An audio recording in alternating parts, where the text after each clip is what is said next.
না তার নিজ দেশ তৎকালীন পূর্ব পাকিস্তানিদের কাছ থেকে বিচ্ছিন্ন করে এটা একটি স্বাধীন সার্বভৌম বাংলাদেশ প্রতিষ্ঠার জন্য তারা যুদ্ধ করেছে। বন্ধুরা আমার, যুদ্ধ করে আমরা যে দেশটিকে রক্ষা পেয়েছি, এই দেশটিকে তারা মনে করে যে এটা চিরদিন আমাদের গোলাম হয়ে থাকবে, অনুগত হয়ে থাকবে। আমি ভারতের দিল্লির নীতি নির্ধারকদেরকে বলি, আপনারা যদি বাংলাদেশের স্বাধীনতা সর্বমত বিশ্বাস করেন, তাহলে আপনার ভারত থেকে বাংলাদেশের বিরুদ্ধে এত অপপ্রচার কেন? শেখ হাসিনা পালিয়ে গেছে, এই মনোকষ্টে আপনারা অসংখ্য মিডিয়ায় প্রতিদিন বাংলাদেশ বিরোধী বক্তব্য রাখছেন। আপনাদের এত প্রেম কেন শেখ হাসিনার বিষয়ে? এটারও কারণ আছে। কারণ ভারতের বিএসএফ প্রায় দিনই 2 দিন 3 দিন পর পর আমাদের সীমান্তে বাংলাদেশিদের হত্যা করে। একমাত্র শেখ হাসিনার সরকার ছাড়া বাংলাদেশের বিভিন্ন রাজনৈতিক দল এটার প্রতিবাদ করছে। দিল্লির সিংহাসনে যারা আছেন তারা দেখছে, আরে আমরা অন্যায় করি, বাংলাদেশের মানুষকে হত্যা করি, শেখ হাসিনা তো একটু শব্দও করে না। এইরকম প্রধানমন্ত্রী তো আমাদের দরকার। অতএব শেখ হাসিনা নির্বাচিত হোক না হোক, ও ফ্যাসিস্ট হোক, তাতে কোনো যায় আসে না, ওকেই ক্ষমতায় রাখতে হবে। এই 16 বছর একমাত্র দিল্লি ছাড়া, ভারত ছাড়া শেখ হাসিনাকে দুনিয়ার কোন দেশ সমর্থন করেনি। এই কারণেই আজকে তাদের মনে খুব ব্যথা। এই কারণেই প্রতিদিন তারা বাংলাদেশের বিরুদ্ধে বিষোদ্গার করছেন। আমরা ভারতের বিরুদ্ধে বিষোদ্গার করতে চাই না, আমরা চাইনি। বাংলাদেশে একটি পরিবর্তন হয়েছে, এই পরিবর্তন 16-17 বছরের নিরন্তর সংগ্রামের মধ্য দিয়ে। এই আন্দোলনের নেতৃত্ব দিয়েছিলেন বেগম খালেদা জিয়া, দেশনেত্রী বেগম খালেদা জিয়া। তাকে মিথ্যা মামলায় সাজা দিয়ে একটি ধ্বংসস্তূপ জেলখানার মধ্যে রাখা হয়েছিল। বিএনপির ভারপ্রাপ্ত চেয়ারম্যানকে মিথ্যা মামলায় সাজা দিয়ে তিনি যাতে দেশে আসতে পারেন সেই ষড়যন্ত্র করেছে। এই বাংলাদেশে নতুন নতুন শব্দ চালু করেছিলেন শেখ হাসিনা। গুম, আমরা আগে কোনদিন গুম শুনিনি। ক্রস ফায়ার আমরা এর আগে শুনিনি। এগুলো শেখ হাসিনা শুরু করেছেন কারণ যে বাংলাদেশের কোন রাজনৈতিক দল, কোন সামাজিক গোষ্ঠী তার অন্যায়ের বিরুদ্ধে যাতে শব্দ করতে না পারে, তাই তিনি কোন সমাজের মধ্যে আতঙ্ক, ভয় তৈরি করেছিলেন এই গুম খুনের মধ্যে। আমি দিল্লির বস্তাতে যারা আছেন তাদেরকে বলি, যখন বাংলাদেশের মানুষের উপর শেখ হাসিনা অত্যাচার করছে, গুম করছে, ক্রস ফায়ার দিচ্ছে, মানুষের লাশ পাওয়া যাচ্ছে নদী, নালা, খাল, বিল প্রত্যেকটি জায়গায়, সেদিন কিন্তু কেন আপনারা একটি শব্দ করেননি?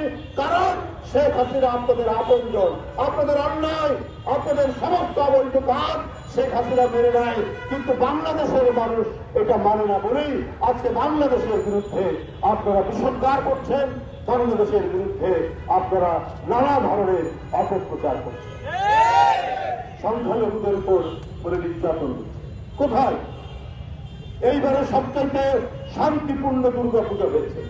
বাংলাদেশে হিন্দু, মুসলমান, বৌদ্ধ, খ্রিস্টান কাঁধে কাঁধ মিলিয়ে আমরা সাম্প্রদায়িক সম্প্রীতি আমরা বজায় রেখেছি।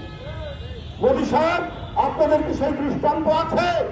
আপনারা 400 বছরের মসজিদকে ভেঙে গুড়িয়ে দিয়েছে। আপনারা নামাজের উপর আক্রমণ করেন, নামাজের অনুষ্ঠান মানুষের উপর আপনারা আক্রমণ করেন, সেই ছবিও আমরা বাইরে রেখেছি। পুলিশ বুলেট দিয়ে আঘাত করছে। কিন্তু বাংলাদেশ অসাম্প্রদায়িক দেশ, এখানে মুসলিমরা সংখ্যাগরিষ্ঠ, তারপরেও আমরা প্রীতি, সম্প্রীতি, শুভেচ্ছার বন্ধনে আমরা হিন্দু, মুসলমান, খ্রিস্টান সবাই একত্রিত। আমরা কারো প্রতি ঘৃণা পোষণ করি না, আমরা ভারতের প্রতিও করতাম না। কিন্তু আপনারা যদি আমাদের প্রতি ঘৃণা পোষণ করেন, আপনারা যদি একজন পতিত স্বৈরাচার, ঘৃণ্য স্বৈরাচার, যে রক্তাক্ত আলপনার মধ্যে দিয়ে নিজের ক্ষমতাকে টিকিয়ে রেখেছিলেন, তাকেই যদি আপনারা একমাত্র আপনাদের প্রতিনিধি মনে করেন যে সেই হচ্ছে আমাদের আসল লোক, তাহলে তো বাংলাদেশের মানুষ আপনাদেরকে বিশ্বাস করবে না। আপনারা সমস্ত শিষ্টাচার, সমস্ত রাষ্ট্রাচার, সমস্ত কূটনীতিকে উপেক্ষা করে আপনাদের পররাষ্ট্র দপ্তর, আপনাদের অন্যান্য রাজনৈতিক নেতৃবৃন্দরা প্রতিদিন বাংলাদেশের বিরুদ্ধে আজে বাজে কথা, মিথ্যা কথা, অপপ্রচার, অপতথ্য দিয়ে এক ধরনের একটা ভিন্ন পরিবেশ, বিভ্রান্তি তৈরি করছে। কিন্তু সারা দুনিয়ার মানুষ জানে যে বাংলাদেশ কত সম্প্রীতির দেশ, কত শান্তির দেশ। যাই হোক বন্ধুরা, আমরা তাই নিজেরা নিজের শক্তিতে আমরা দাঁড়াবো, নিজেরা আমরা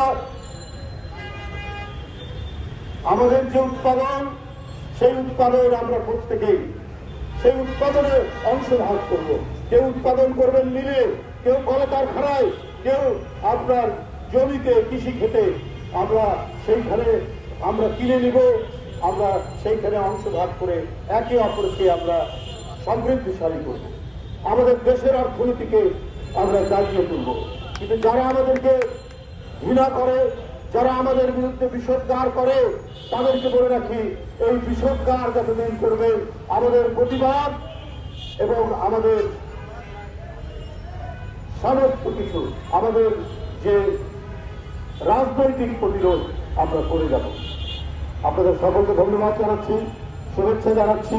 আজকে এই দেশীয় পণ্য কিনে হওয়া ধন্য এই কর্মসূচিতে যারা অংশগ্রহণ করেছেন তাদের সকলকে আন্তরিক ধন্যবাদ।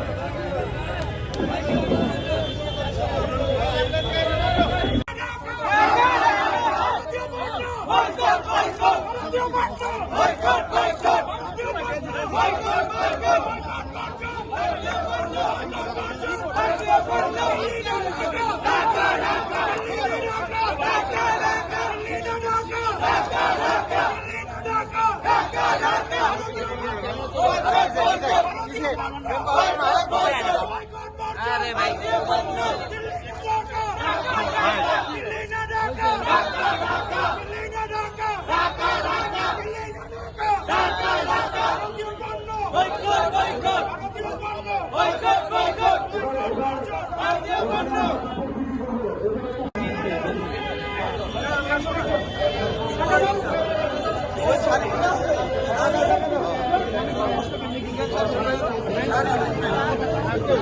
গুলি খাইছি না ভাই